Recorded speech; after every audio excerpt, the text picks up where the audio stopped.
When you're locating things speaking Samoan, people will ask, "Ofer le," so where's the, and then you fill in the blank with whatever you're looking for. Like right now, I'm looking for the trash or lapisi. Our point of reference is going to be a house or a fale. So if I ask, where's the trash? "Ofer le lapisi." "Ofer le lapisi." "O la e iluma o le fale." "O la e itua o le fale." "O la e I tutonu o le fale." Now, breaking it down phrase by phrase, "O la e" is a phrase that locates an object. It's kind of like saying, it's over there.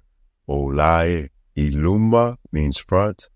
Iluma o means in front of.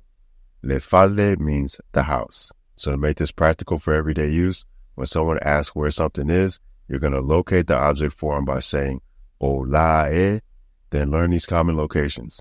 I totonu o, I fafo o, I luma o, I lalo o, I tua o. And then you say where it's at. In this case, it's le fale.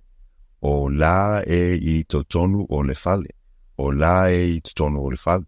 Break it down phrase by phrase and create your own replies.